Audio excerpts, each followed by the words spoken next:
ॐ सहना भवतु सहनौ भुनक्तु सह वीर्यं करवावहै तेजस्विनावधीतमस्तु मा विद्विषावहै। ॐ शान्ति शान्ति शान्तिः। ॐ पूर्णमदः पूर्णमिदं पूर्णात् पूर्णमुदच्यते पूर्णस्य पूर्णमादाय पूर्णमेवावशिष्यते। ॐ शान्ति शान्ति शान्तिः। श्रुतिस्मृतिपुराणानाम् आलयं करुणालयं नमामि भगवत्पादं शङ्करं लोकशङ्करं शङ्करं शङ्कराचार्यं केशवं बादरायणं सूत्रभाष्यकृतौ वन्दे भगवन्तौ पुनः पुनः। ईश्वरो गुरुरात्मेति मूर्तिभेदविभागिने व्योमवद्व्याप्तदेहाय दक्षिणामूर्तये नमः। सच्चिदानन्दमद्वैतं सर्वाधिष्ठानमुत्तमम् नत्वाष्टावक्रसूक्तस्य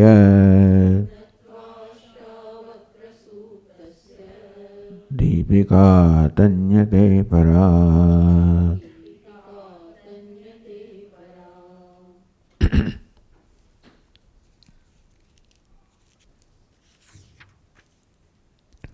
न निन्दति न च स्तौति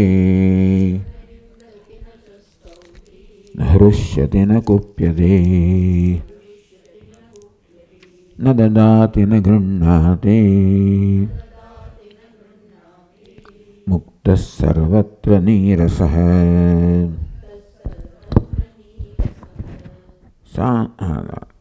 न निन्दति न च स्तौति न हृष्यति न कुप्यति। तो આગળના શ્લોકમાં કહેવામાં આવ્યું ઇદમેવ વિષયદેતિ मुक्त एव महाशयः मुक्त एव मनोविकार अतीतत्वात् मुक्त एव महाशयः। आ महाशय अर्थात विशाल हृदयना उदार दिलना। तो महति आत्मनि आशयो यस्य सः महाशयः। જેનો આશય અર્થાત અંતઃકરણ મહાનમાં આત્મામાં જ સ્થિર છે। અર્થાત જે સદા આત્માની સભાનતાથી ક્યારે પણ મુક્ત નથી, સતત સભાન છે। અને સંભવ છે કારણ કે આત્મા ચૈતન્ય સ્વપ્રકાશ છે અને તેથી એ તો બધાની સભાનતાનો વિષય છે જ આત્મા તો। માત્ર એ સિવાય એટલી બધી વસ્તુઓ હોય છે સભાનતામાં કે જેથી એની નોંધ નથી લેવાતી। તો ઉપરાંત અનેક બધી વસ્તુને સત્યતા આપવામાં આવી છે। તેથી આત્મા એ પ્રકાશે છે, અનાત્મા એ પ્રકાશે છે, બંને સમાન રીતે પ્રકાશે। જાણે કે એટલે આત્મા સાથે હંમેશા અનાત્માનો અધ્યારોપ થતો જ હોય છે, આ સ્વભાવ છે। જે આત્માની સભાનતા છે આત્મા પણ ખરેખર તો બિચારો અલ્પ કે સંસારી છે એવી જાતની સભાનતા છે। એટલે સભાનતા તો આપણે ઉત્પન્ન કરવાની નથી, માત્ર એમાં જે અનાત્માની સભાનતા છે એટલે અનાત્માને સત્યતા આપવાની સભાનતા છે। આપણે અનેક વાર વાત ચર્ચા કરી છે કે આત્મા અને અનાત્મા જુદી જગ્યાએ પ્રકાશે છે। આત્મા વિષય છે, હું તો વિષય છું, સ્વયં પ્રકાશ છું। અનાત્મા વિષય છે, પરપ્રકાશ છે। આમ તો બેનો કોઈ સંબંધ જ નથી, પણ આવો આધ્યાત્મિક સંબંધ છે વિદ્યમાન કંઈક રીતે છે। એટલે આ જેણે બરોબર ઓળખી લીધું છે, જેણે અનાત્માને અનાત્મ રૂપે બરોબર ઓળખી લીધા છે કે અનાત્મા જે છે એનો સ્વભાવ બરોબર ઓળખ્યો છે અને તેથી એમાં હમભાવ કરતો નથી, દ્વેષ નથી અનાત્મા માટે. દરેક વસ્તુ પોતપોતાના સ્થાને છે અને જ્યાં સુધી એમના સ્થાને એમની સમજ છે ત્યાં સુધી કોઈ વાંધો નથી. જે વસ્તુ જેવી છે એના સ્થાને હોય પછી જે કંઈ હોય સર્વમ ઈશા સર્વમ ઇદમ સર્વમ સુહૃન મિત્રાર્યુદાસીન મધ્યસ્થ દ્વેષ બંધુષુ સાધુ સ્વબીજ પાપેશુ. સાધુ હોય, પાપી હોય, સુહૃદ હોય, મિત્ર હોય, દુશ્મન હોય, ઉદાસીન હોય, જે કોઈ હોય એ સર્વ યોગ્ય છે કે સર્વ વેશ છે. આ બધું હોવાને કારણે વાસ્તવમાં વેશ ધારણ કરનાર પરમાત્માને કોઈ અસર નથી અને તેથી આ વેશ મહત્વનો ધરાવતા નથી. હું તો પોતાનો વેશ મહત્વ ધરાવતો નથી. જ્યાં સુધી પોતાના વેશમાં અહમભાવ છે ત્યાં સુધી બીજા વેશમાં એ આત્મભાવ રહેવાનો જ છે. આ રીતે આત્માની સભાનતા જેની શુદ્ધ થઈ ગઈ છે, શોધનમ થયું. ત્વમપદ શોધનમ, એમાં અનાત્મ અશુદ્ધિ ભાસતી હતી, નથી ભાસતી પણ ભાસતી હતી માનવામાં આવતું હતું. એટલે જ્યાં છે ત્યાં એને સમજવામાં આવે છે કે નવું કે કર્યું નથી. આમાં જ્ઞાનમાં કશું કરવાનું હતું નથી. જે છે એને જેવું છે એ તેવું જાણવાનું છે. એ જ્ઞાનનું મહત્વ એટલા માટે છે કે અજ્ઞાનને કારણે જે જેવું છે તેને બદલે ઉલટું જાણવામાં આવે છે, એ જ મુશ્કેલી છે. એટલે આત્માની સભાનતા, મહત તત્વની સભાનતા તો બધાને છે જ. બધાનું મન આત્મામાં જ નિષ્ઠ છે. મન ક્યારેય પણ આત્માથી અલગ થઈ જ ના શકે. અલંકાર ક્યારેય સૂર્ણથી અલગ થઈ જ ના શકે. એ માને પોતાને કે હું બંગડી છું એનાથી અલગ માને, જુદી વાત છે. એટલે એવું પણ નથી કે ચિત્તને આત્મનિષ્ઠ બનાવવાનું હોય, છે જ. પણ જોડે જોડે બીજી બધી નિષ્ઠાઓ પણ છે. એટલે કે બીજી બધી વસ્તુઓને એટલી સત્યતા આપવામાં આવે જેટલી આત્માને આપવામાં આવે, અને માટે ચિત્ત જાણે કે બીજે બધે છે. આ પ્રકાર વિવેકથી, સતત વિવેકથી જેની આત્માની સભાનતામાં આત્મતત્વ આત્માના સ્થાને છે, અનાત્મતત્વ અનાત્માના સ્થાને છે. ના સતો વિદ્યતે ભાવ, ના ભાવો વિદ્યતે સત, ઉભયોરપી દુષ્ટોંત ત્વનયોસ્તત્વદર્શિભિ. આમ સત ને અસત બંનેનું તત્વદર્શીઓ જાણેલું છે. મુક્ત એવા મહાશય, અમારે મહાશય મુક્ત છે, બધા મુક્ત જ છે. આત્મા નિત્ય મુક્ત છે. હું બદ્ધ છું એ તો મારો ભ્રમ છે, સત્ય નથી, હકીકત નથી. મુક્ત હોવાને કારણે આ બધું કરવા છતાંય પણ પશ્ચન શ્રુણન સ્પૃશન જિગન ટૂંકમાં આ વ્યવહાર થઈ રહ્યો છે. વર્તમાન કૃદંત છે ને બધા, ત્યારે પણ મુક્ત છે. એટલે કે વ્યવહાર ન થતો હોય અને મુક્ત હોય નથી. વ્યવહાર થતો, વ્યવહાર ક્યાં થઈ રહ્યો છે એની સ્પષ્ટતા છે ને. પહેલાં આ બધા વ્યવહારનો પોતાના પર અધ્યારોપ કરીને પોતાને પશ્ચન જોવાતું હોય, ચક્ષુ જોતા હોય, એને બદલે હું દ્રષ્ટા છું એવી જાતનો પોતાના વિશેનો ભ્રમ હતો. આમ દ્રષ્ટા, શ્રોતા, સ્પષ્ટા, ઘ્રાતા, ભોગતા, ગ્રહીતા વગેરે આમ કર્મ થઈ રહ્યા છે જ્ઞાનેન્દ્રિયોના સ્તરે, કર્મેન્દ્રિયોના સ્તરે, મનના સ્તરે. સતત પોતાના વિશે આ પ્રકારનો ભ્રમ સેવાઈ રહ્યો છે. એ જ તકલીફ છે. ઈહિત અનિહિત હિ મુક્ત. બધી ચેષ્ટાઓ ક્યાં છે? આ બધી ઇન્દ્રિયોના સ્તરે છે. જ્ઞાનેન્દ્રિય સ્તરે જોવાનું, સાંભળવાનું, કર્મેન્દ્રિય સ્તરે બોલવાનું, ખાવાનું, ચાલવાનું છે. હિતમ છે ખરું, ચેષ્ટાઓ છે ખરું. ચેષ્ટા ન હોય તો બે સ્તરે જ છે. અનિહિત એટલે ચેષ્ટાનો ભાવ હોય. ધારો કે ઇહા એટલે ચેષ્ટા, તે પણ વાણીના સ્તરે છે, ઇન્દ્રિયોના સ્તરે છે.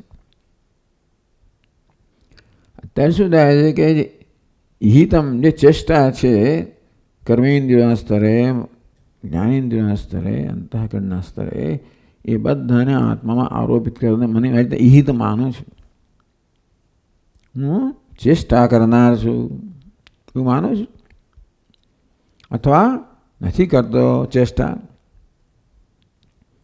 કર્મણ્ય કર્મય પશ્યેત અકર્મણ્ય ચ કર્મય.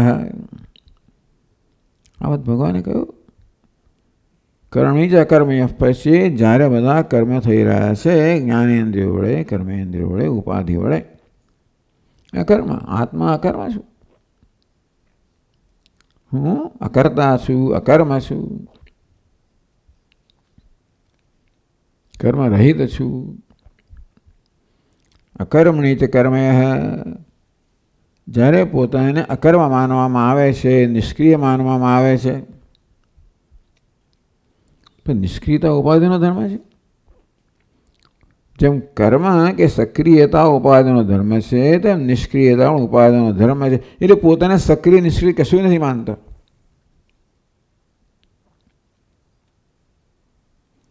જે સક્રિય છે એ નિષ્ક્રિય બને. આપણે સામાન્ય માને હું નિષ્ક્રિય છું, કંઈ કરતો નથી. એટલે કે પહેલાં કરતો નથી, અત્યારે કરતો નથી. પહેલાં કરતો હતો એ પ્રકારના ભ્રમને કારણે માનું છું કે હવે કંઈ કરતો નથી. ઈહિત અનિહિત મુક્ત. સક્રિયતા નિષ્ક્રિયતા બધાથી મુક્ત છે. કારણ કે બંને ભ્રમ હતા.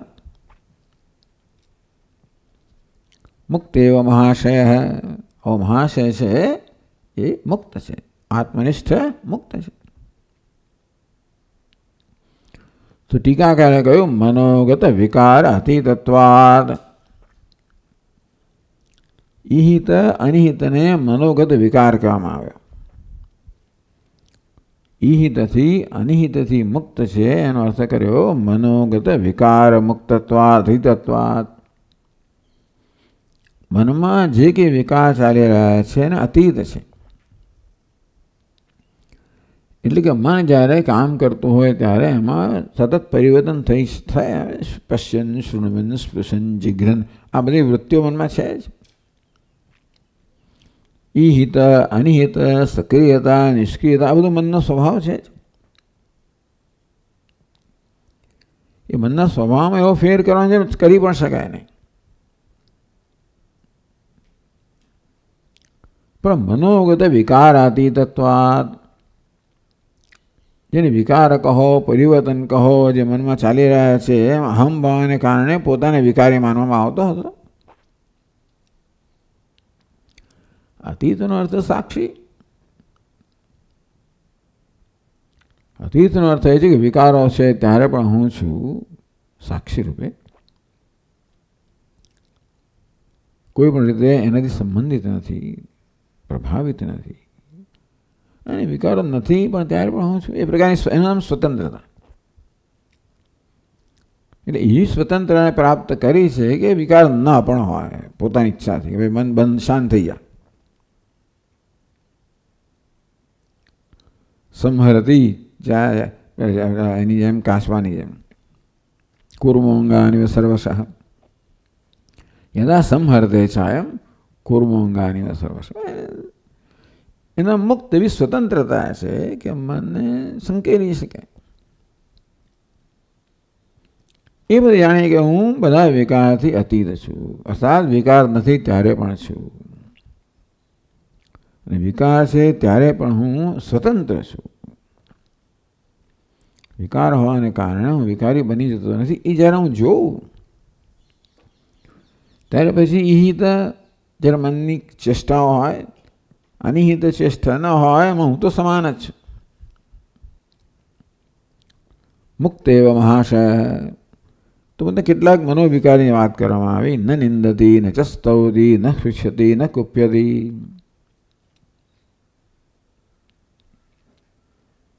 હવે નિંદાને, સ્તુતિને, હર્ષને, કોપને આપણે મનના વિકારો ગણીએ તો અતીત અર્થાત આ મનમાં આવા વિકારો જન્મે તો પણ એમાં કોઈ પ્રકારનો અહમભાવ નથી, તાદાત્મ્ય નથી, એવું માનવું જોઈએ. પણ સાચી વસ્તુ તો એ છે કે આવા વિકારો, આ પ્રકારના વિકારો જન્મે જ નહીં. નિંદા, સ્તુતિ, હર્ષ, કોપ આ તો બધા પ્રત્યાઘાતો છે. અર્થાત અહમ ભાવ જ્યારે કરવામાં આવે ઉપાધિમાં ત્યારે આ બધી વસ્તુઓ થાય. અને માટે ન નિંદતી, કોઈની નિંદા કરતો નથી, કોઈની સ્તુતિ કરતો નથી. નિંદા કરવામાં આવે આપણને કંઈ મેળવવાનું હોય, સ્તુતિ કરવામાં કંઈ મેળવવાનું હોય ત્યારે માણસ કરે. નિંદા કરો તો અંદર તો બળાપો બહાર નીકળે, સ્તુતિ કરવાથી ખુશામત કરી બીજો લાભ થતો હોય. ને હૃષ્યથી ગઈકાલે વાત કરી તો એમ હર્ષ પણ જ્યારે હું મારા પોતાનો કાબુ ગુમાવી બેસું ત્યારે વસ્તુને પ્રભાવિત કરતા હર્ષના આવેગમાં આવી જાઉં ત્યારે મારી જાતને ભૂલી જાઉં છું. ટૂંકમાં આમાંને એકે વિકાર પ્રત્યાઘાત ત્યારે હું મારી જાતને ભૂલી જાઉં છું. નિંદામાં મારી રીતે ભૂલી જવું, સ્તુતિમાં પણ ભૂલી જવું, હર્ષમાં ભૂલી જવું અને ક્રોધમાં ભૂલી જવું. આ પ્રત્યેક વિકાર જાણે કે કોઈ એક પ્રકારનો પ્રભાવ પડે, નશો પડે એને મારી રીતે ભૂલાવી દે છે. અને માટે હું જે વર્તન કરતો હોય એની મને કંઈ સભાનતા જ નથી, એ વિકાર વર્તન કરતો. ન દદાતિ ન ગૃહ્ણાતિ મુક્ત સર્વ નીરસ સર્વત્ર નીરસ. ન દદાતિ ન ગૃહ્ણાતિ એ કંઈ આપતો પણ નથી, લેતો પણ નથી. હવે એ જોવા જઈએ તો ઉપરના પહેલી પંક્તિમાં કયા એ મનના વિકારો છે એનાથી અતીત છે એવું કહેવું પડે કે મનમાં નિંદા, સ્તુતિ, હર્ષ, ક્રોધ આ પ્રકારના વિકારો જન્મે તો પણ એ સ્વસ્થ છે. મારી દૃષ્ટિએ વિકારો અસ્વસ્થતાની નિશાની છે. પણ આવી જાતનો વિકાર જન્મે છતાં માણસ સ્વસ્થ હોય હું નથી માનતા. પણ ઘણા લોકો કહે છે, મહાત્માઓ કહે એમાં શું થઈ ગયું, ક્રોધ તો આવ્યો ન ગયો, મારે શું? તો ક્રોધ કહેવાય જ નહીં. ક્રોધ આવ્યો અને ગયો તો એ નાટક કહેવાય, એનો વાંધો નથી. પણ ખરેખર માણસ ક્રુદ્ધ ક્રોધિત કોપાયમાન થયો હોય તો એમ ના કહેવાય કો આવ્યો, આવીને મને પકડ્યો. એટલે આ કશી વસ્તુને એ પ્રકારની સમર્થન ના આપવું જોઈએ કે આ તો ચાલે, બધું કંઈ વાંધો નહીં, બધું અનાત્મા જ છે ને. અને એટલા માટે હું તો મુક્ત જ છું. એટલે ટૂંકમાં ઘણીવાર આ બધા વેદાંતના વિદ્યાર્થીઓ આ બધું મિથ્યા છે, મિથ્યામાં શું ફેર પડે છે, તમે શું કરો છો, શું નથી કરતા, કંઈ વાંધો નહીં, મિથ્યા જ છે ને બધું. નિંદા હોય, સ્તુતિ હોય, હર્ષ હોય, શોક હોય, ક્રોધ હોય, કામ હોય, શું વાંધો છે? મને ક્યાં લાગે વળગે છે? નથી લાગતું ઓળખતું. પણ આ જ્યારે આ અસુરો આવે ત્યારે તારો કબજો જમાઈ બેસે ત્યારે બધું લાગે વળગે છે ને. એટલે આ પ્રકારના આવેગોને કોઈ સ્થાન નથી, અથવા તો આપણે સ્થાન ના આપવું જોઈએ. એ મહાત્મા એમ કહે કે આવેગ આવે તો હશે, ચાલો, એ આપણી અત્યારે સમજની બહાર છે. છતાં હોય તોય પણ આપણે તો આની કોઈ પ્રકારનું સમર્થન ના હોવું જોઈએ. એટલે એ પ્રકારની સાધના હોવી જોઈએ કે આમાંનો કોઈ આવેગોનો વશ ના થાય. જન્મે જ નહીં તો શ્રેષ્ઠ વસ્તુ છે, પણ જન્મ્યા તો વશ ના થવું. શક્નોતિ હવે યસોડું પ્રાક શરીર વિમોક્ષણાત કામ ક્રોધોદ્ભવ વેગમ સંયુક્ત સુખી ન રહે. ભગવાન કે કામ ક્રોધનો વેગ જન્મે તો પણ જે વેગને ખાળે છે. શક્નોતિ હે યસોઢું, જેને સહન કરવા શક્તિમાન છે, અર્થાત જે એના પ્રભાવમાં આવી જતો નથી. કામ ક્રોધ વગેરેનો વેગ મનમાં જન્મ્યો, ચાલો જન્મ્યો, એ તો અજ્ઞાનની ઉપજ જ છે, એમાં કંઈ શંકા જ નથી. પછી હું સાવધાન બની જાઉં કે કામ ક્રોધ જન્મ્યો છે, પણ હું એને તાબે થવા માંગતો નથી. એમ કરીને કામ અને ક્રોધ કે જે કે આવે જન્મ્યો હોય એના વેગને ખાળે, એટલે અર્થાત એને મનમાં જ રાખે, એને કર્મેન્દ્રિયો દ્વારા કે કોઈ ઇન્દ્રિયો દ્વારા અભિવ્યક્ત ન થવા દે. બહુ મોટી મોટી મોટી વાત કરી ભગવાને. સયુક્ત સુખી ન રહે. ભગવાને યોગી કયો અને સુખી કયો. એટલે એક યોગી તો કશું નથી ને સુખી નથી. આ પ્રકારના આવેગો જન્મે દુઃખ જ બતાવે છે, બીજું કંઈ નથી બતાવતું. પણ છતાંય એને બિરદાવતા ભગવાન કહે છે કે આવા આવેગો જન્મે ખરા, અને જે અંદર મનમાં જ રાખે છે, એને ખાળે છે, તાવે થતો નથી, એને પોતાના મનનો કબજો લેવા દેતો નથી. યોગી છે. એટલે યોગમાં પહેલી કક્ષા થઈ, પહેલું ભગત. પછી તો સિદ્ધ હો સમભૂતવા સમત્વમ યોગ ઉચ્ચતે. પછી સમત્વ હોય એટલે આવેગો ન જન્મે.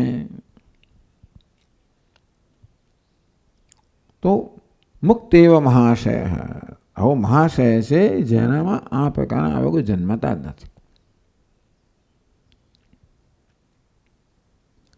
ન દદાતિ ન ગૃહ્ણાતિ, ન દદાતિ જે કશું આપતો નથી, દાન કરતો નથી, ન ગૃહ્ણાતિ ગ્રહણ કરતો નથી, સ્વીકારતો નથી. એ માત્ર એની પોતાની સ્થિતિ જ બતાવે છે, એનું પોતાના સ્વભાનતા. હું કોઈ દાન કરનાર નથી ને કશું ગ્રહણ કરનાર નથી. પહેલી પંક્તિમાં જે કહેવામાં આવે તો થતું નથી, બીજી પંક્તિમાં કહેવામાં આવે એ થઈ રહ્યું છે, એના વ્યવહાર કહેવાય. આપવું ને લેવું એના વ્યવહાર. એ વ્યવહાર કરતો હોય ત્યારે જ્ઞાની મહાપુરુષ આવું કરતો હોય. દદાતી આપે ખરો, ગૃહ્ણાતી લે પણ ખરો, ના લે જે એની ઈચ્છા હોય તે. વ્રત છે કશું નહીં લો, ના લઈશ ભાઈ, વાંધો નહીં. પણ વ્યવહારની અંદર માની લો કે આ પ્રકારનો વ્યવહાર હોય, આપવું ને લેવું, પકડવું ને છોડવું. ગૃહ્ણાથી પકડવું હાથથી, છોડવું, આપવું લેવું, એ સામાન્ય વ્યવહાર કહો થઈ રહ્યો. એ વ્યવહાર છે તો પણ જે કરતો નથી.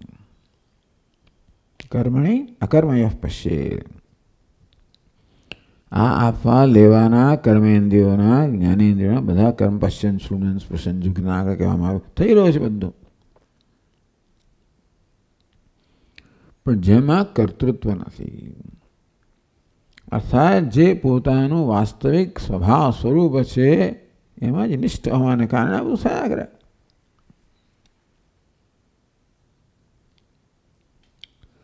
આ પ્રકારે સાત્વિક પ્રવૃત્તિ થાય, પછી રાજસ્વ ના થાય. ભગવાન કહે છે પ્રકાશમ છે પ્રવૃત્તિમ છે મોહમેવ જ પાંડવ ન દ્વેષ સંપ્રવૃત્તાની ન નિવૃત્તાની કાંક્ષતી.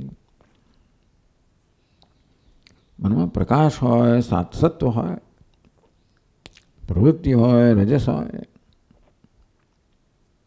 તમસ હોય, મોહ એટલે તમસ. પ્રવૃત્તાની ન નિવૃત્તાની કાંક્ષતી. ન દ્વેષથી આવું જન્મે, તમો ગુણ જન્મે તો પછી દ્વેષ નથી કરતો.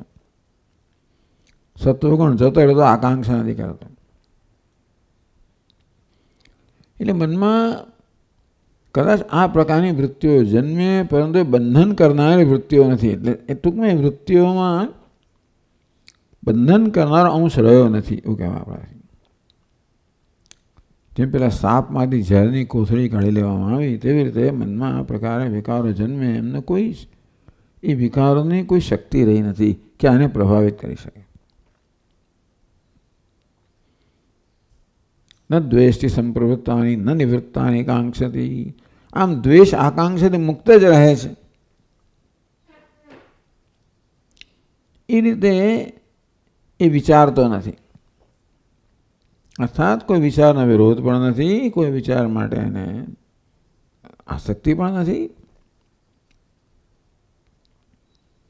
ન દદાતી ને ગૃહ્ણાતી, અર્થાત પોતાની દ્રષ્ટિએ તો આપતો પણ નથી, લેતો પણ નથી. એ કાર્ય થઈ રહ્યું છે. ગુણાવર્તનથી યોગતિષ્ઠતિ નૈંગતે. તો ગુણોનો વ્યવહાર ચાલી રહ્યો છે. ગુણા ગુણેશુ વર્તનતે. ગુણોનું બનેલું આ એક ઉપાધિ ગુણોને બીજી ઉપાધિ સાથે વ્યવહાર કરી રહી છે. વિચાર કરો, જ્ઞાની મહાપુરુષો બધો ખેલ જોતા હશે ને.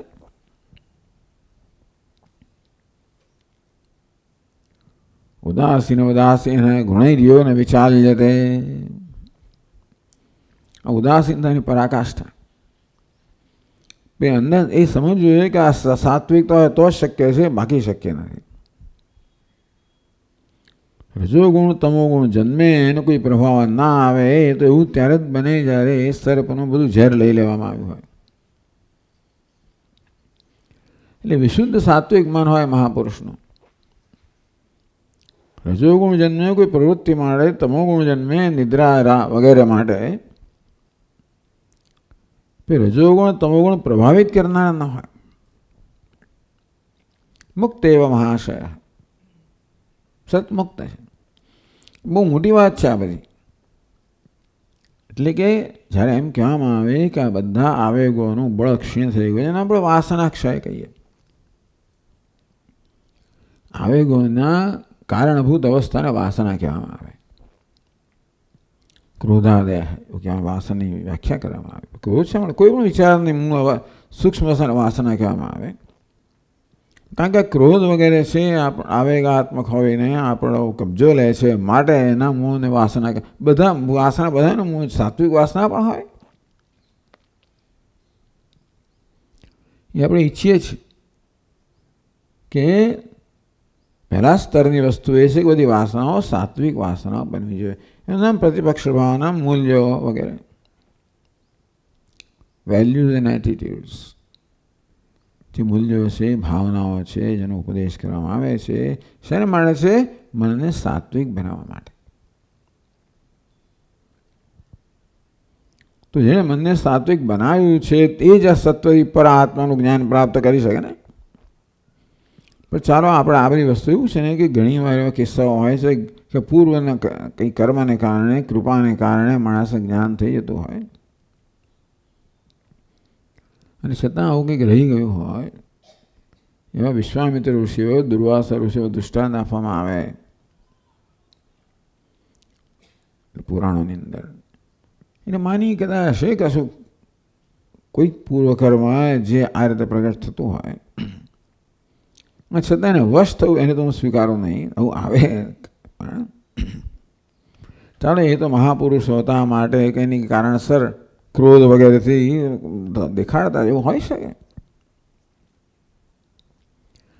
વિશ્વામિત્રનો હોય કે દુર્વાસાનો ક્રોધ હોય, એની પાછળ હંમેશા કંઈ ને કંઈ હિત થયેલું છે. એ બધાનો વાદ ના કરવો. એમને ક્યાં કશું થતું હતું? તો પહેલાં ત્યાં પહોંચ, પછી વાત કરજે.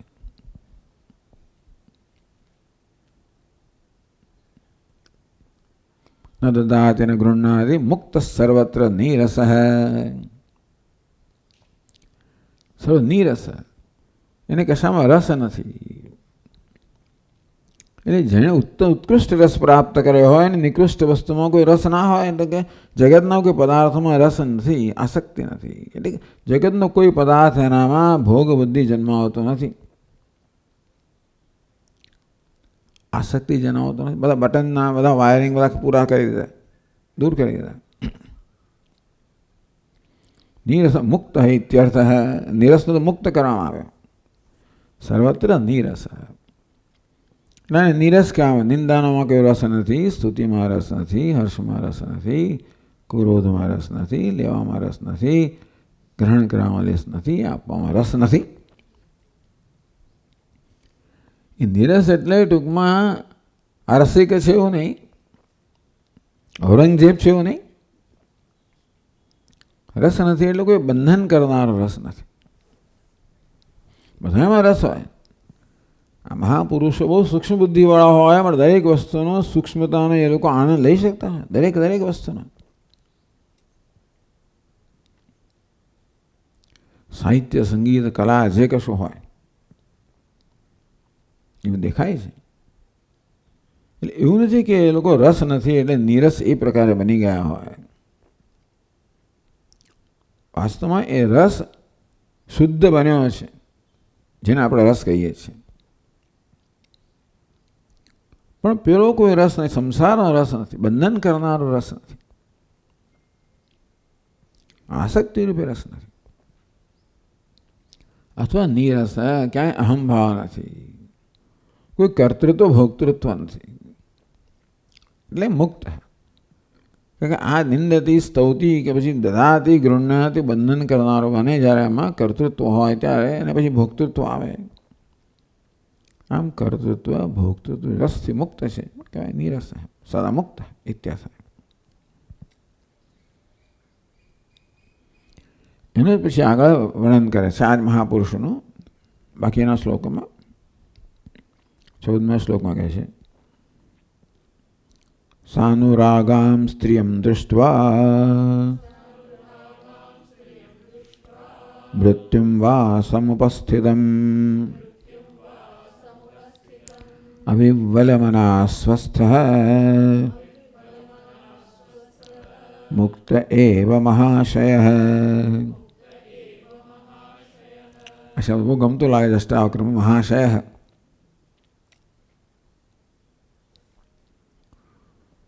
તો અવિહ્વલમનાઃ, અવિહ્વલમ મનઃ યસ્ય સહ અવિહ્વલમનાઃ, જેનું મન અવિહ્વલ, ક્યારે વિહ્વલ થતું નથી, વ્યાકુળ થતું નથી. ક્યારે થાય? જ્યારે મન અન્યથી નિયંત્રિત હોય ત્યારે. અર્થાત જગતના પદાર્થો હોય, વ્યક્તિ હોય, વિષયો હોય, દેશ હોય, કાળ હોય, સંજોગો હોય, એ વસ્તુ જ્યારે મારા મનનું નિયંત્રણ કરે એવું સામાન્ય સ્થિતિ હોય ત્યારે મન વિહ્વળ થઈ જાય. કશી વસ્તુ મારામાં ભોગ બુદ્ધિ જન્માવે અને વિહ્વળ બનાવી દે. કશી વસ્તુ દ્વેષ જન્માવે વિહ્વળ બનાવી દે. કશી વસ્તુ ભય જન્માવે વિહ્વળ બનાવી દે. આ મોટે ભાગે મન વિહ્વળ હોય છે, જુદી જુદી માત્રામાં. અત્યંત વિહ્વળ ના હોય પણ કંઈક ને વિહ્વળતા, વ્યાકુળતા, કશક તો હોય છે, વિકારંતા હોય છે. કારણ કે દુનિયા આપણામાં એ પ્રકારની વ્યાકુળતા જન્માવે એવી જાતનું સામર્થ્ય આપણે દુનિયાને પ્રદાન કર્યું છે, એને સત્યતા આપવા દ્વારા અથવા આત્મા પર અનાત્માનો, અલ્પતાનો એવો આરોપ કરવા દ્વારા બધી વસ્તુ મારી અલ્પતાનું બટન દબાવે છે.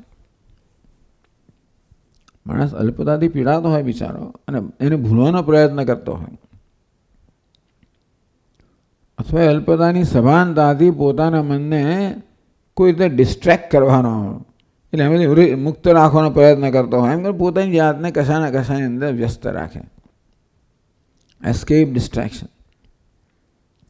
બધી પ્રવૃત્તિઓ પોતાનાથી ભાગી જવા માટેની પ્રવૃત્તિઓ હોય છે. પણ એવું ન થઈ શકે ત્યારે પછી વિહ્વળ થઈ જવાય. એટલે આવી રીતે, કારણ કે જ્યાં સુધી આપણે દુનિયાને એવું સામર્થ્ય પ્રદાન કરીએ છીએ, સત્યતા આપીએ છીએ, ત્યાં સુધી આપણા પર એનો ઇમ્પેક્ટ અર્થાત એનો પ્રભાવ પડવાનો જ છે. અવિહ્વલમનાઃ સ્વસ્થ. પાછો સ્વસ્થ શબ્દ બહુ ગમે છે એમને. સ્વસ્મિન આત્મનિ નિષ્ઠ સ્થિત સ્વસ્થ. ભગવાનમાં સમ દુઃખ સુખ સ્વસ્થ. તો સ્વસ્થ ત્યાં કોણ કહ્યું? જે સમાનતા ધરાવે છે, જે સમબુદ્ધિ ધરાવે છે અને ભગવાન એક સ્વસ્થ કહે. તો સ્વસ્થતા કેવી રીતે? મનમાં સ્વસ્થતા છે, વ્યાકુળતાનો અભાવ છે. એમ કહેવાય કે મન પર કેટલું બધું પ્રભુત્વ છે કે મન કોઈ હંમેશા એના જ કાબુમાં હોય. પણ મુખ્ય પ્રભુત્વ શેનાથી આવ્યું છે? વસ્તુઓના વાસ્તવિક સ્વરૂપને જાણવાથી. જ્યાં સુધી કશી વસ્તુઓને સુખનું સાધન માનવામાં આવે ત્યાં સુધી મને વિહવળ બનાવે. કશા કે દુઃખનું સાધન માનવામાં આવે ત્યારે પાછું મને વિહવળ બનાવે. એ કોઈ વસ્તુ વિહવળ બનાવતી નથી. એના પ્રત્યેની મારી દ્રષ્ટિ જે છે એ મને વિહવળ બનાવે છે. વસ્તુ તો વસ્તુ જ છે. એનામાં કશું હોય તો બધામાં એક સરખું જ વ્યાકુળતા, વિહવળતા, વિકાર, પ્રભાવ જન્માવી શકે હોત. કેટલાકને કશું ના થાય ને કેટલાકને બહુ થાય. એટલે આ બધી વિહવળતા છે એ વાસ્તવમાં મારા પોતાના મનની ગ્રંથિઓને કારણે છે. મુખ્યત્વે પોતાની જાતને જીવાત્મા માનવાને કારણે મરતી માનવો, અલ્પ માનવો, દુઃખી માનવો. મરતે છું, મૃત્યુને અધીન છું એટલે મૃત્યુ મને ભય જન્માવે કારણ કે મને મરવું નથી. બિચારા માણસની પ્રાણી માત્ર મૃત્યુ પ્રત્યે તો એક બાજુ પોતાને મરતે માનવો, મરતે એટલે મૃત્યુને અધીન માનવો કારણ કે હું જન્મ્યો છું અને જાણો છું કે બધા મારે છે એક નથી બીજા દિવસે આપણો વારો આવવાનો જ છે. અને એનો સ્વીકાર નથી, મૃત્યુનો સ્વીકાર નથી. મૃત્યુ એટલે દેહનું મૃત્યુ છે એવો વિવેક નથી. આમ દેહના મૃત્યુને આત્માનું મૃત્યુ માનવામાં આવે. દેહ નહીં હોય તો હું નહીં હોઉં. આ હું નહીં હોઉં એ સ્વીકારી શકાતો નથી. કે હોવા માટે સ્વાભાવિક પ્રેમ છે ને, હોવું એ આપણો સ્વભાવ છે. સત કહો, અસ્થિ કહો, સ્વભાવ છે એનો સ્વાભાવિક પ્રેમ હોય. હોવા માટે સ્વાભાવિક પ્રેમ હોવો જ જોઈએ. માનભૂમિ ભૂયાસમ આ પ્રકારે કહ્યું પંચદશીમાં. ઇતિ પરમાત્મનીક્ષતે. આત્મા વડે પ્રેમનું એમણે આ પ્રકારનું વર્ણન કર્યું. માનભૂમિ ન હોવું ના બને, હંમેશા હોવું જ. એ આત્મા વડે પ્રેમનું પ્રદર્શન છે, પ્રેમનું ચિહ્ન છે. યમ આત્મા પરાનંદ સર્વપ્રેમાસ્પદમ યતઃ. એટલે આત્મા આનંદ. યમ આત્મા યમ આ છે. યમ કોને માટે વાપર્યું? સંવિત માટે. સ્ત્રીલિંગ છે. આ સંવિત છે, પરાનંદ છે, પરપ્રેમાસ્પદમ. કારણ કે પરમ પ્રેમનું આસ્પદ છે. કેવી રીતે? માન ભૂયમ, ક્યારે ન હોય એવું ના બને, હંમેશા હોવ. એટલે આત્મા માટે પરમ પ્રેમ છે એનું આ એક ચિહ્ન આપ્યું. હંમેશા ઈચ્છું કે હું હોઉં અને ક્યારે ન હોય એવું ના બને. એ સ્વાભાવિક હોવું જ જોઈએ હોય. કોઈ આપઘાત કરવા માગતું હોય એનો અર્થ નહીં કે આત્મા વડે પ્રેમ નથી. માટે પીડા માટે, દુઃખ માટે એને દ્વેષ છે. મુક્ત થવા માટે એને બીજો કોઈ ઉપાય જડતો નથી. જીવું છું ત્યાં સુધી પીડાથી મુક્ત નહીં થવાય ને પીડા સહન થતી નથી. માટે પીડાથી મુક્ત થવું છે અને જીવનથી મુક્ત થવું નથી, અસ્તિત્વથી મુક્ત થવું નથી. મૃત્યુમ વા સમુપસ્થિતમ. આ મૃત્યુ સમુપસ્થિત થાય તો ભયભીત થઈ જાય. આપણે એકદમ વાઘ આવી ગયો સામે થતો હોય છે. લોકો એમણે જંગલમાં ફરવા ગયા હોય ને એકદમ આમ રાત પડીને આમ એ ચમકે, હીરા ચમકતા હોય આમ સામે જ છે, થથરી જાય માણસ. હા, મૃત્યુમ વા સમુપસ્થિતમ. આ તો એક દૃષ્ટાંત આપ્યું કે બીજી કોઈ રીતે પણ એવી દેહની સ્થિતિ થઈ હોય કે મૃત્યુ સમુપસ્થિત થયું હોય ત્યારે ભય જન્માવે, એટલે વ્યાકુળતા જન્માવે, સ્વાભાવિક છે. એટલે આવું એકદમ બહુ જ એક્સ્ટ્રીમ દ્રષ્ટાંત આપવામાં આવ્યું. સાનુરાગામ સ્ત્રીયમ દૃષ્ટવા, અનુરાગ ધરાવનારી સ્ત્રી એટલે પુરુષને કહેવામાં આવે છે કે જો આથી અંદરની જે વાસના હોય એ બધું વિશ્વ વાસનાઓ જાગૃત કરે છે ને. એટલે માની લેવાનું જેમાં દેહમાં જેના અહમભાવ છે એનામાં દેહના ભોગની વાસનાઓ હોય ને કે દેહમાં અનેક તૃષ્ણાઓ છે. દેહ ઉપાધિમાં તો અનેક તૃષ્ણાઓ છે. ઉપાધિની તૃષ્ણા મારી તૃષ્ણા છે. હંમેશા તૃષ્ણાને કેમ સંતુષ્ટ કરવી એની પેરવીમાં જ હું હોઉં છું. અને મારે તૃષ્ણાને સંતુષ્ટ કર્યું કશું દેખાય એટલે તરત મારા એક બટન દબાવવામાં આવે. એટલે બીજું દ્રષ્ટાંત આપ્યા, એક અવધિ ને બીજી અવધિ. સાનુરાગામ સ્ત્રીયમ દૃષ્ટવા, આ તો જરૂર માણસમાં એની વાસના જાગૃત કરે જ કરે અને મનને વિખવળ બનાવે. એટલે મનને વિખવળ બનાવનારા બે દૃષ્ટાંત આપવામાં આવ્યા. અવિખવલ મનાહ સ્વસ્થ કામ ભયાભ્યામ વિમુક્ત મનાહ. એ વિહવળતાના બે કારણ બતાવવામાં આવ્યા. કામ એક કારણ બતાવવામાં આવ્યું અને બીજું ભય બતાવવામાં આવ્યું. એ સિવાય ક્રોધ હોય, લોભ હોય, બધી વસ્તુઓ વિહવળ બનાવી દે આપણને. કામ હોય એટલે બી ક્રોધ અને લોભ જે બધું કામની જ અભિવ્યક્તિઓ છે. ક્રોધ જન્મે કામ હોવો જોઈએ, ક્યાંક હોવો જોઈએ, નહીં તો ના જન્મે, એવું ભગવાન કહે છે. કામ એશ ક્રોધ એશ. ક્રોધ છે એટલે અંદર ક્યાંક ક્યાંક કામ હોવો જોઈએ. કામનો અર્થ તો આવો જ કરવામાં આવે. મૂળ સાનુરાગામ સ્ત્રીનું કામ એટલે આવું છે. જાતીય ઈચ્છાને મૂળ કામ કહેવામાં આવે, પણ આપણે કામ બધી ઈચ્છાને કામ જ કહીએ છીએ. માણસે માત્ર દેહની વાસનાઓ નથી આવતો. અહંકારની ઘણી વાસનાઓ હોય એટલે એવી બધી કામના હોય, ખ્યાતિની, સત્તાની, સંપત્તિની વગેરે ઘણી કામના હોય.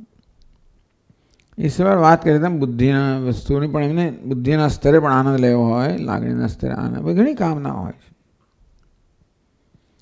આ કદાચ સૌથી પ્રબળ કામના હશે છે, માટે એવું કહેવામાં આવ્યું, દૃષ્ટાંત આપવામાં આવ્યું.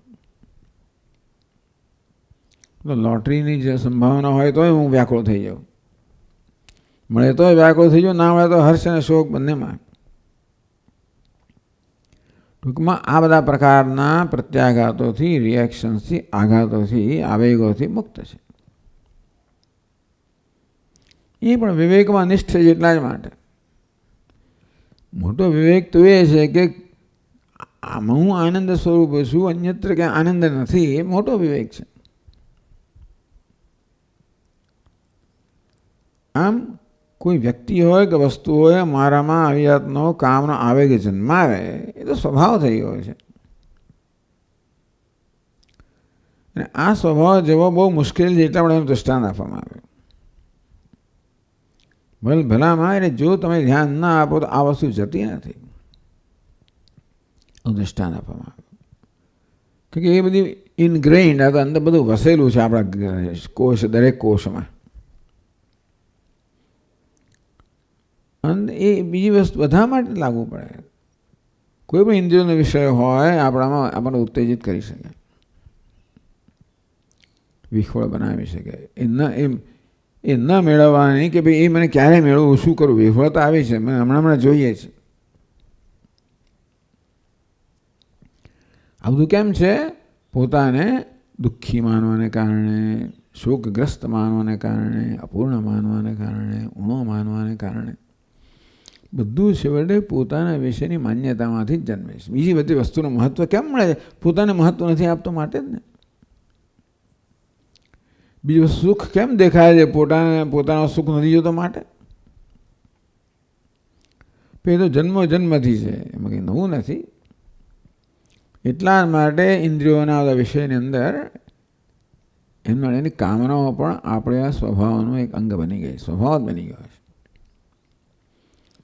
એટલે આ વસ્તુથી મુક્તિ મેળવવા માટે કેવો મહાન પ્રયત્ન કરવો પડે. કામભાયાભ્યામ વિમુક્ત મનાહ, ત્યાં સુધી એણે પોતાની વાસનાઓનો ક્ષય કર્યો છે કે આ પ્રકારે કોઈને પણ ઉત્તેજિત કરનારી વસ્તુ હોય તો ઉત્તેજિત થતો નથી. એ પોતાના આનંદ સ્વરૂપ આનંદમાં એટલો નિષ્ઠ છે. અન્ય નિરસ, અન્યત્ર કોઈ પ્રકાર રસ હતો, એ રસ તો ખરેખર તો અવિદ્યાનો જ કારણ હતો, અધ્યારોપનો રસ હતો. નિરસ, આ પ્રકારે પોતાની વૃત્તિઓ પર કામ કરી કરીને જે બધો કૃત્રિમ રસ હતો જગત માટે, ફિક્કો કહે ને મીરાબાઈ, રામ રસ ચાખવા માટે બધો સંસાર રસ ફિક્કો પડી ગયો. આમ રામ રસ ચાખવાને કારણે આ બધો રસ ફિક્કો પડી ગયો છે. આપણે માટે વિવેક હોય કે આ બધો રસ છે ને આ તો બધું અવિવેક છે, પણ છેવટે તો એને સાચો વિજય ક્યારે પ્રાપ્ત થાય? જ્યારે એ રામ રસમાં ચાખવામાં આવે ત્યારે. અભિખ્વલ મનાહ કામ ભયાભ્યામ વિમુક્ત મનાહ,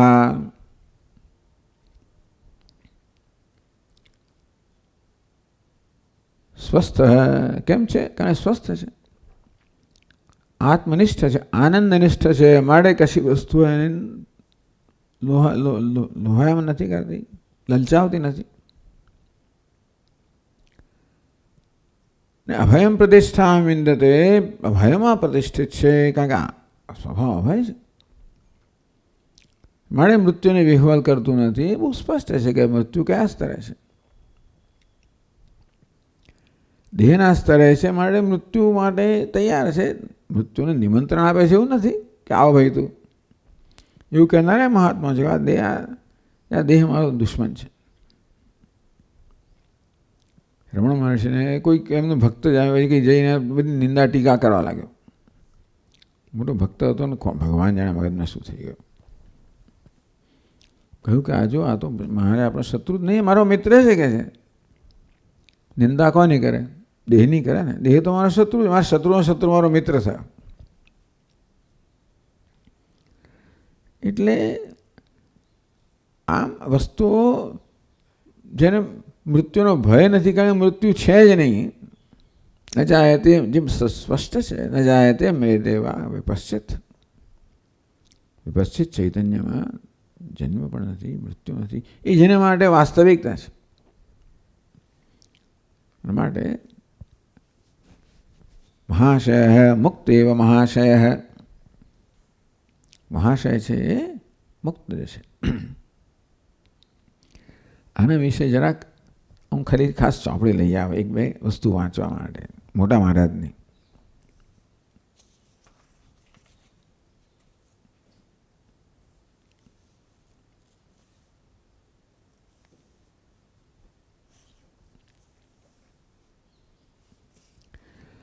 ન નિંદતી ન ચ સ્તૌતી ન હૃષ્યતી, એમાં કહે છે, feeling sure that he has not succeeded in painting a liberated man's mental attitude.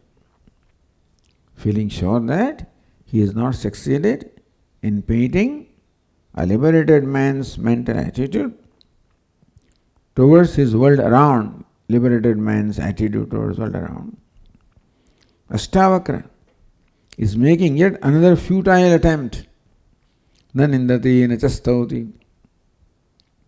at describing the unearthly beauty, balance and brilliance of the man of perfection. પછી આ બધું આવ્યું ને,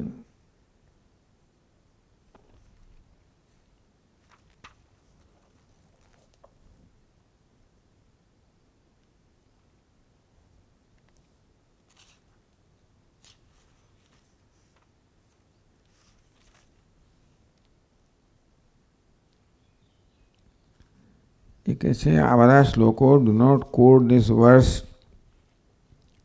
as your excuse for base, vulgar, immoral life in the community. એટલે આ બધા શ્લોકને લોકો કહે આમાં મારા જ્ઞાની પુરુષતાઓ હોય.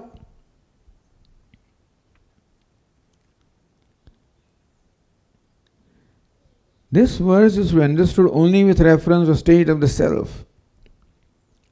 It should not be dragged to the plane of our consciousness.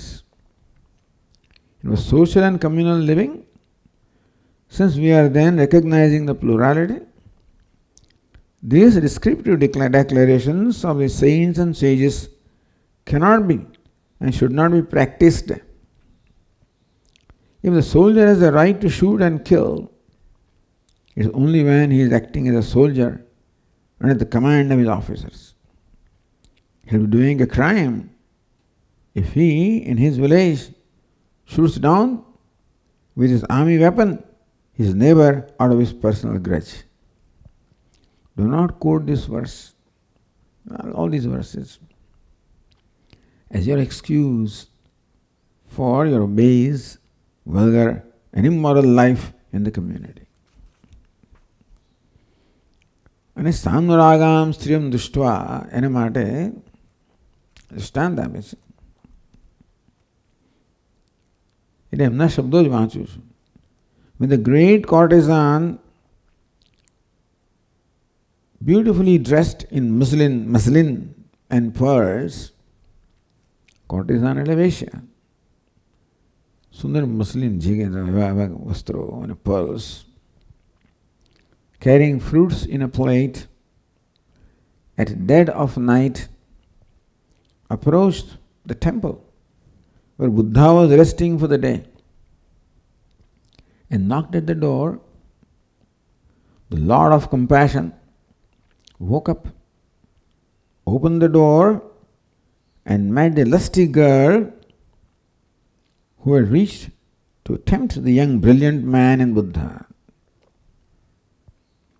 Unperturbed, Vishwalamanaha, the man of peace, smilingly approached her, touched her feet, and with head bent in humble reverence said, Mother, how can your son serve you?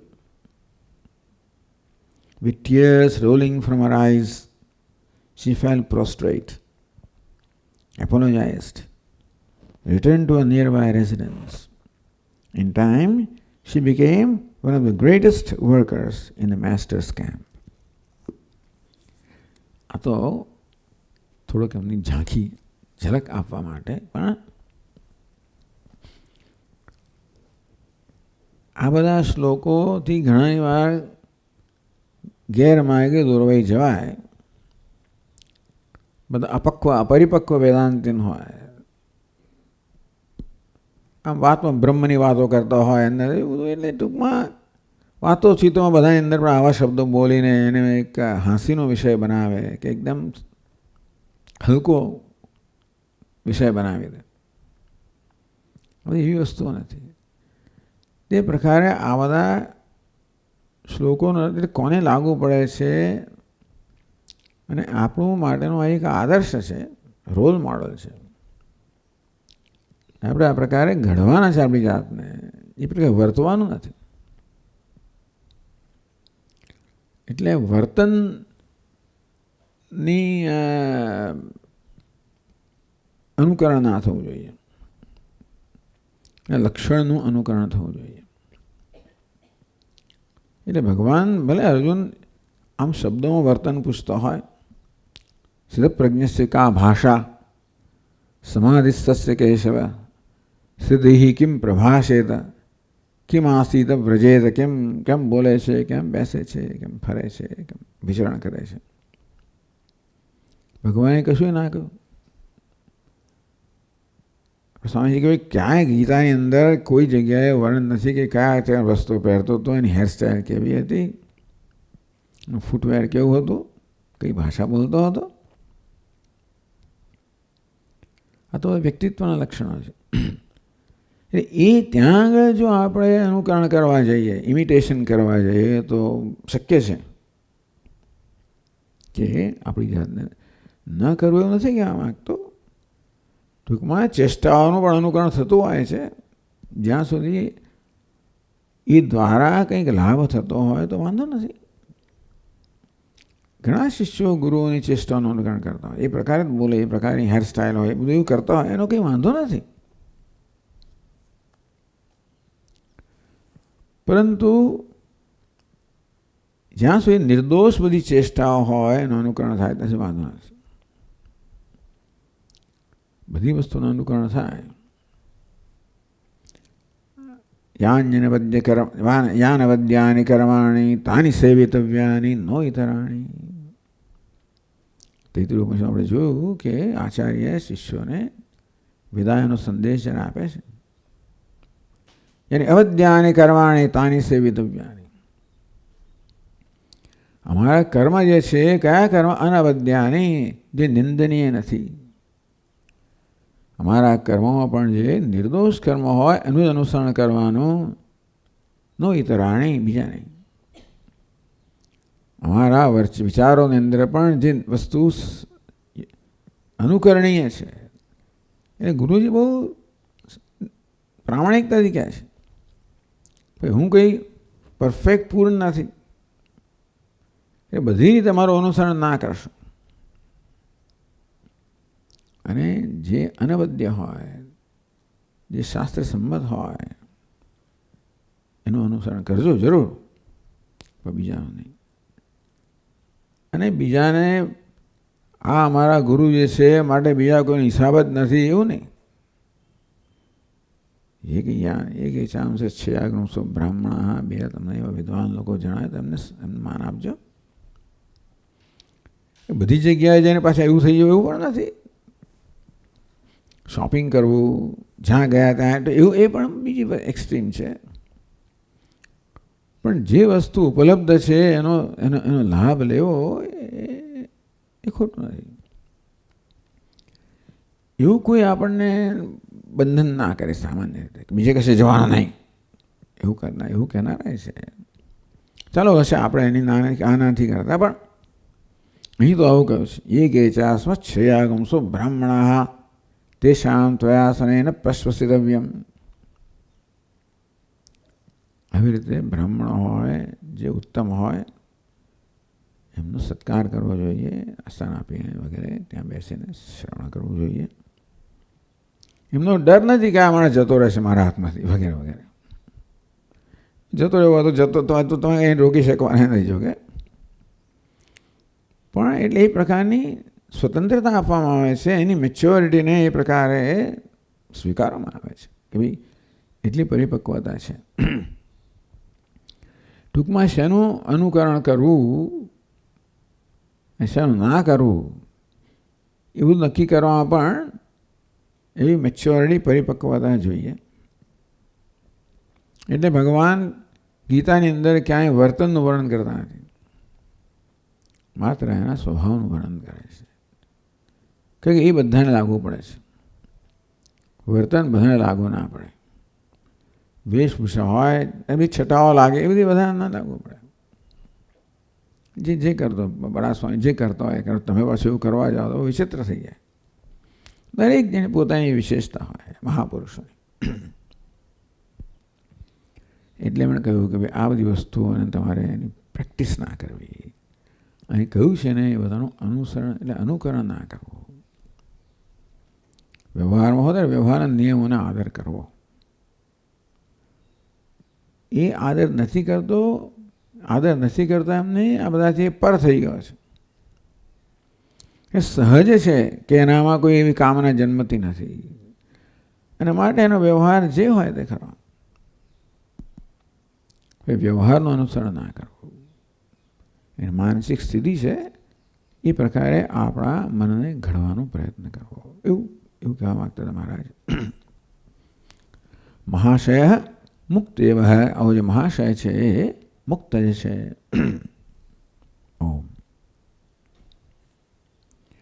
ઓમ પૂર્ણમદ પૂર્ણમિદમ પૂર્ણાત પૂર્ણમુદચ્યતે પૂર્ણસ્ય પૂર્ણમાદાય પૂર્ણમેવાવશિષ્યતે ओम शांति शांति शांति।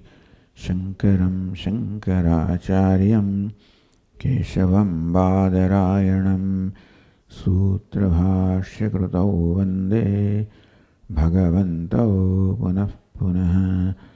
ईश्वरो गुरुरात्मेति मूर्तिभेदविभागिने व्योमवद्व्याप्तदेहाय दक्षिणामूर्तये नमः।